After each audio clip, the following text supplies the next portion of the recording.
The Speaker did an unprecedented thing by referring 3 members of Parliament to the Privileges Committee. The ultimate act there could be that they vacate their seat under the constitutional provision.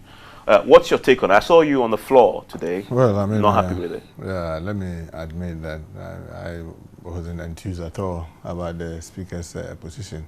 I agree. I mean, he needed to provide guidance. He needed to make the statement. A lot of the content of the statement were very relevant. We needed to take the issue of affluentism by members of Parliament more seriously. But unfortunately, I disagree with him with his last bit, like just as I stated on the floor of Parliament. You see, I keep telling a lot of people, I'm not a lawyer, but I study and read the Constitution a lot, and I study a lot of parliaments, especially the very progressive one like the House of Commons and the Congress, and the way the rules are played. It is not for nothing, Evans, that when you go to our standing, the 1992 Constitution, it talks about 110, Article 110, and with your permission, I'll just read it. I chose that it's better to do the quoting verbatim, so that people don't just think that you are paraphrasing.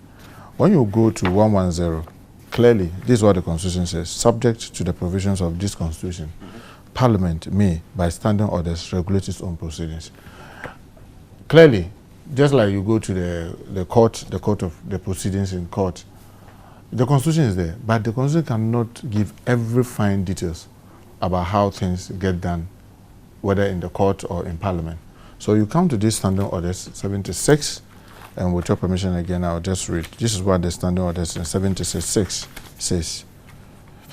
Every application to Parliament, it didn't make any exception. This is the standing orders. Every application to Parliament. And unfortunately, I disagree again with Speaker when he was saying that he's not talking about Parliament, he's talking about the Speaker. Where he was seated is Parliament. If he's talking about his person as Speaker, that would be in his office. But matters that come to the House is what is referred to every application to Parliament. That is the floor. So anything that has to be done on the floor, our standing order says application to Parliament shall be, and this is in reference to a paper or a petition. If you go up 74, it has made room for ministers, it has made room for chairpersons, committee rankings, but this 74 is in respect of petitions. It says that every application, and for this, for betterment, for just a proper understanding of the public, I will read it to say every petition to Parliament, because it's every application. Because you see, the side notes talks about petitions. You see, so it talks about petition. Every application to Parliament shall be in the form of a petition, and every petition must be presented.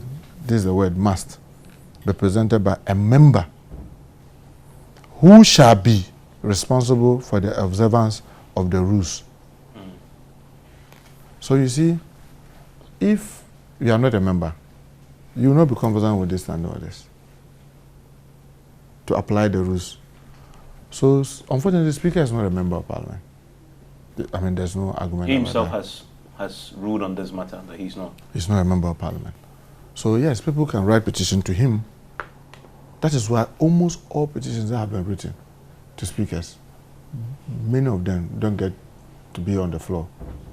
Sometimes the Speaker is magnanimous to tell them that, okay, you've given me, but can you get the member of Parliament in your constituency to lead it?